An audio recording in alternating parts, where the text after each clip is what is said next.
and NoSQL, chapter number 14. The so-called big data is usually we talk about the three V's: volume and the velocity and the variety. So the so-called volume is actually the amount of the data. Usually before when we talk about big data is the combination of three of them, like volume. It has volume, have a velocity and variety. And nowadays, any of them, exist. You can involved. You can cause big data, like a huge amount of data, right? Or you need a fast speed to stream something, a different type of data, right? So for volume, you can see the unit change from a byte to a huge amount of data.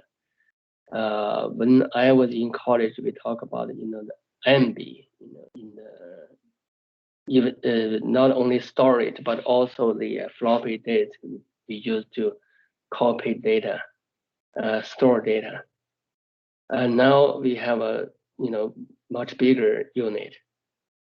And velocity, we talk about stream processing, and also we need a feedback loop process. The stream processing focus on input processing. The feedback processing involves some data analysis and has to be timely feedback to the client. So this diagram show you if this client requests a book information, he click on the book link, and the data is captured and about the request information to the data analysis unit. Then the feedback can be very quickly returned to the client. Variety, we focus on structured data and unstructured data. The structured data, we already learned a lot. The previous few modules, when we talk about the relational database, that's all structured data. We have a data type, we have a length for each column, that's structured. Unstructured data, on the other hand, include a lot of like a map, satellite image, video, email, text, tweet. You see that it's all related with nowadays social media. Not only social media, but social media played a very big role for the big data. Other characters, they have a many other characters. So because we use 3V to represent the big characteristic before, so later they add some actual additional V's. It listed here. It's very easy to understand. You can read it and understand it by yourself. Right? And Hadoop, this is the framework for work specific for big data, and almost becomes to the de facto standard. Hadoop is a very famous name. It has a very famous called HDFS, Hadoop Distributed File System. Approach to distributing data is based on several assumptions. High volume, write length, read many. This is different with the traditional database, like the order line, order we talked about. You can insert, update, delete, that kind of communication. But this one is usually write once, read many. Think about your tweet. your Instagram message, right? That's similar like this. And the stream access and fault tolerance, you have to guarantee, if one service device is down, you have to have a backup, that kind of thing. And another topic is the Mapreduce. The Mapreduce is a computing framework used to process large data set across the data cluster.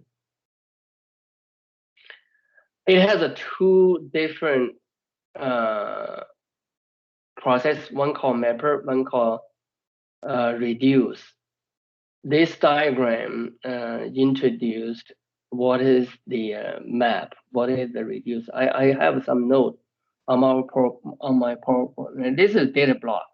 It's a huge, usually huge. It uses invoice number as a key. You can see that the invoice number is here for each block of data.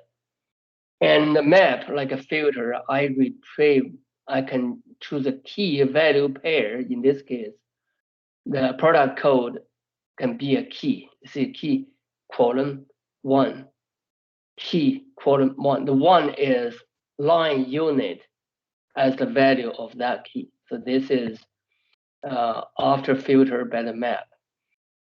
And the reduce, they make, after the map, you can see that the keys still have redundancy. Like a 13Q2, 13Q2 still have here.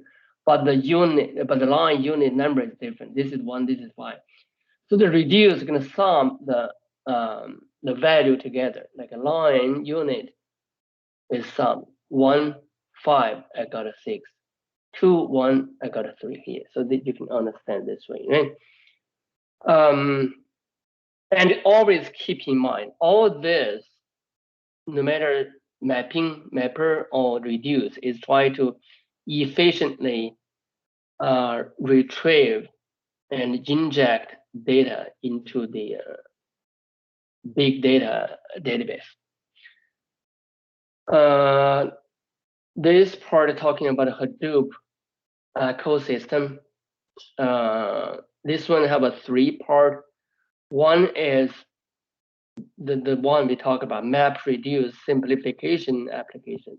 And this part is the inject the data to the core Hadoop component. And this one is talking about query. So it has like 2 things on top of the component, one called heap, one called pig. And this one, the query have 2 HBase and Impala. And for injection, it has a Flurm and a Scoop. Here is the explanation of what is the heap and the pig for the Mapreduce simplification application. So the heap is like it's not SQL, but a SQL-like language called heapQL, mimic the SQL command to run ad hoc queries. And the pig is to compile high-level language named the pig Latin to Mapreduce job for executing in Hadoop and injection input data into the HTMLs in the Hadoop component. And it has a Flurm, it has a Scoop. Flurm is one way to do the data injection.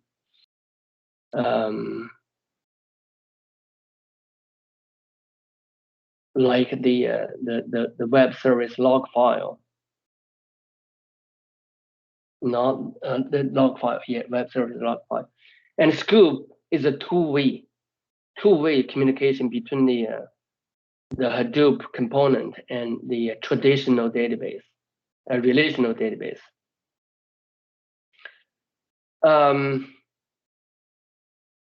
Relational database also use Scoop. So this is the something I need to clarify. Then direct query application. The query have these two is a query base, HBase and the Impala. So HBase, it does not support SQL or SQL-like language. It rely on instead low-level like a Java program language to do the interaction. The Impala, on the other hand, is SQL. SQL on the Hadoop application. So keep in mind three components, three part. This is do the Mapreduce thing, right? Simplification. This is injection. This is query, and each of them have two. We have two thing we talked about. Next part is NoSQL. You can watch the second part of my video.